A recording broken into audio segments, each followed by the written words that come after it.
WWE fans, you're not ready for this one. Just when everyone thought John Cena was done with the ring, he walked back into WWE like a legend reborn. The crowd went silent, then exploded. But the real question is, why did Cena return now? And who is he coming after? Stay right here because this comeback changes everything. The arena was settling into a familiar rhythm.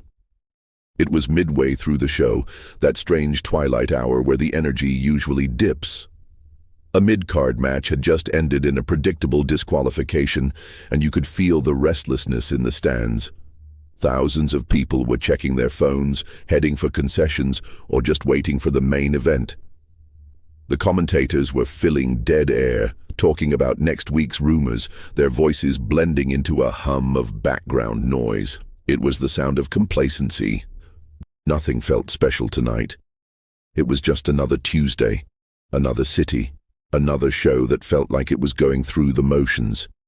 Even the air in the arena felt heavy, stale with recycled excitement from hours before. On the giant Titantron, a generic graphic for an upcoming pay-per-view flashed silently.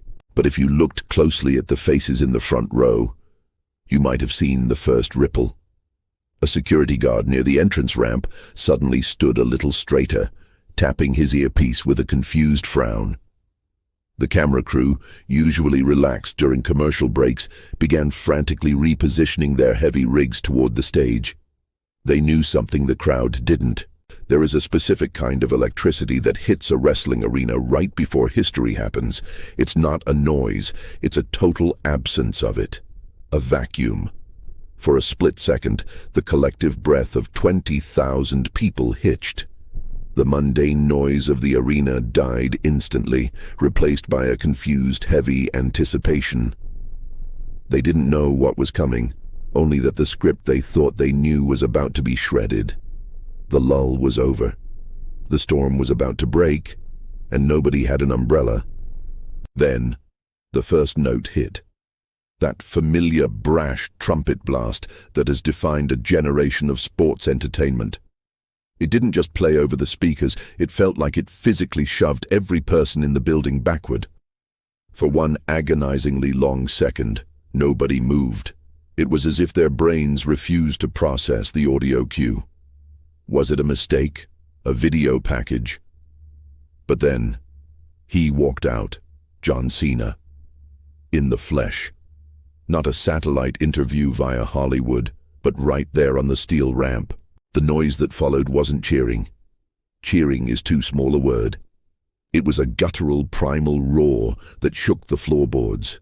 It was a mixture of shock, nostalgia, and pure, unfiltered adrenaline. Grown men who had spent years booing him were suddenly on their feet, screaming until their lungs burned. Children who only knew him as a movie star stared wide-eyed at the real-life superhero standing before them. Cena didn't run to the ring this time. He stood at the top of the ramp, letting the wall of sound hit him. You could see it in his eyes, a slight gloss, a momentary crack in the unshakable persona. He took a deep breath, absorbing the chaotic love and hate that only he could generate. He raised the microphone, but it was useless. You couldn't hear a word over the deafening chant that spontaneously broke out, echoing from the rafters to the ring canvas. It was a moment of pure connection, where 20 years of history collided with the present second. He didn't have to say anything yet. The sheer impossibility of his presence said it all. The champ was here, and the landscape had instantly, violently shifted beneath everyone's feet. While the arena was melting down, a very different scene was playing out behind the curtain. The gorilla position, the nerve center just behind the entrance curtain, is usually a place of controlled chaos.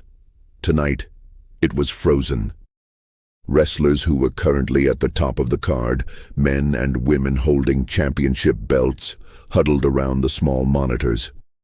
Their faces weren't filled with the joy of a fan. They were filled with the complex calculations of professionals. Every cheer for Cena out there was a reminder of the shadow they all still lived under.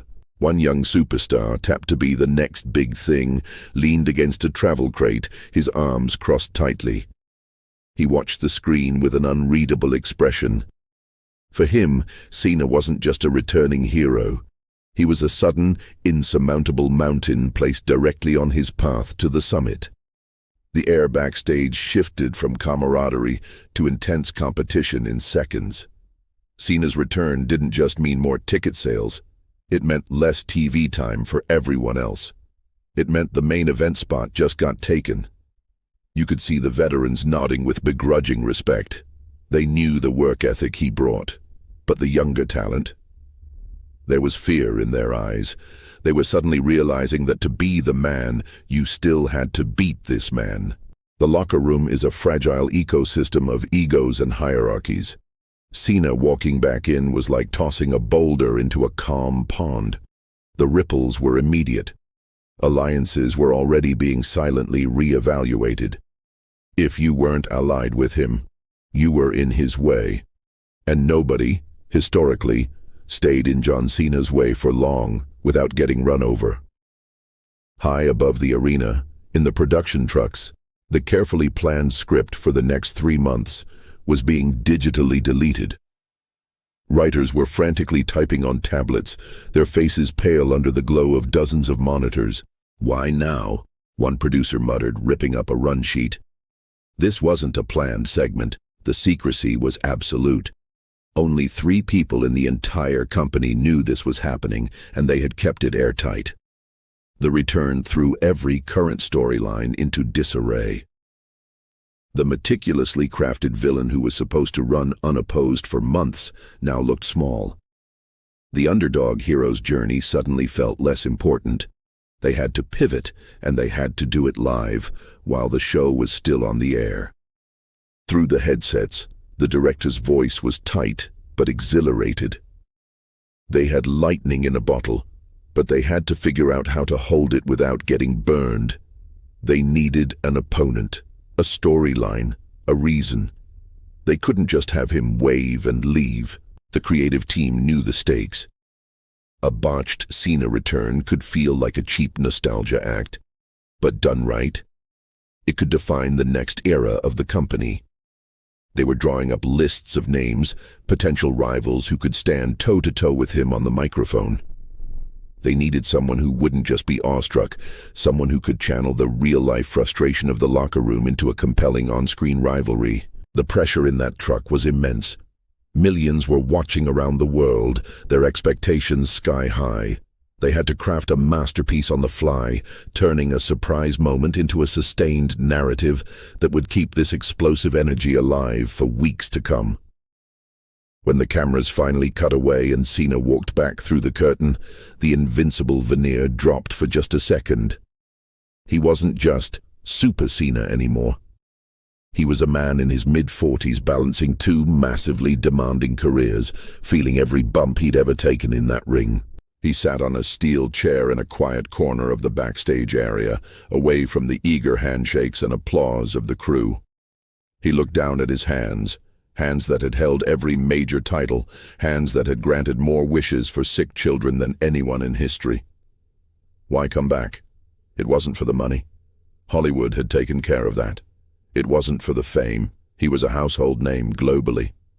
It was deeper, something more intrinsic to who he was. It was an addiction to the energy, a sense of duty to the place that built him. But there was also doubt. Could he still go? The industry moves fast. The athletes today are faster, more agile, hitting harder than ever before. He knew the critics were already typing their too old and part-timer think pieces. He carried the immense weight of his own legacy, a pristine image that couldn't afford to be tarnished by a lackluster final run. Every time he stepped back through those ropes, he risked shattering the perfect memory fans held of him. He was fighting not just an opponent, but his own ghost from 10 years ago. There's a rumor, never confirmed but widely whispered among the ring crews, that Cena made a promise years ago. Not to a boss, but to the industry itself. He promised he would never be the guy who hung around too long, embarrassing himself in faded gear. Returning now meant he believed he still had something vital to contribute. He wasn't here to just play the hits. He was here because he saw something in the current product that was missing, a certain intensity, a specific type of storytelling that only he could provide. Perhaps he saw a current champion getting complacent, believing their own hype, and felt the need to be the ultimate reality check. Or perhaps it was more personal. Maybe he wanted to end things on his own terms, rewriting a previous exit that didn't sit right with him. He knew that by walking back in, he was putting a target on his back. Every hungry young wrestler wanted to be the one to retire John Cena. He was offering himself up as the ultimate stepping stone. It was a sacrificial act disguised as an ego trip. He was here to give someone the rub, the holy grail of wrestling endorsements. But he wasn't going to just give it to them. They would have to tear it from his hands, just like he did to the legends before him. In the center of the ring, while Cena was still soaking in the adulation on the ramp, stood the current, undisputed champion. He had been in the middle of a promo when the music hit, a deliberate sign of disrespect by Cena. The champ watched Cena with a sneer that didn't quite reach his eyes. Beneath the bravado, there was a flicker of insecurity. He had spent the last 2 years claiming he was better than anyone from the old eras. He had built his entire persona around being the evolved version of what Cena used to be. Now, the litmus test was walking toward him. The champion knew that no matter how many titles he won, he would always be considered a placeholder until he defeated the ghost of the past. Cena's presence instantly devalued the belt he was holding. Suddenly, the championship wasn't the most important thing on the show. Cena was. This unspoken tension was palpable. The champion gripped his belt tighter, his knuckles turning white. He didn't just want to beat Cena. He needed to destroy him to validate his own reign. If he lost, he was just another guy who kept the seat warm. The psychological warfare had already begun before a single punch was thrown. But it wasn't just the established champion watching. In the shadows, there was another. The rising star, the anti-hero who the fans were just starting to get behind. This wrestler was everything Cena wasn't. Brash, rule-breaking, perhaps a little too violent for TV PG. For this wrestler, Cena represented everything wrong with the system. The corporate-approved, squeaky-clean superhero that held others down. Cena was the ultimate establishment figure, and this new star was the rebellion. The narrative practically wrote itself. The old guard versus the new blood. Respect versus rebellion. This wrestler didn't want Cena's respect. They wanted his spot. They wanted to take the torch and extinguish it, starting a new fire with their own fuel. They watched Cena from the darkened backstage monitor, seeing not a legend but prey. They knew that one high-profile promo battle with Cena could elevate them from a mid-card act to a WrestleMania main eventer overnight. Cena was the golden ticket, and the race was on to see who would punch it first. The backstage area was suddenly filled with predators realizing a very large prize had just wandered into their territory. By the next morning, the return had transcended wrestling bubbles. It was trending #1 globally on every social platform. Mainstream news outlets were running clips of the thunderous ovation. Cena was instantly booked on morning talk shows, seamlessly switching from the intense ring warrior to the charismatic, smiling movie star in a nice suit. He played the media game better than anyone. He talked about coming home and owing it to the fans, spinning the perfect narrative that made everyone feel warm and fuzzy. But astute fans noticed something different in his interviews this time.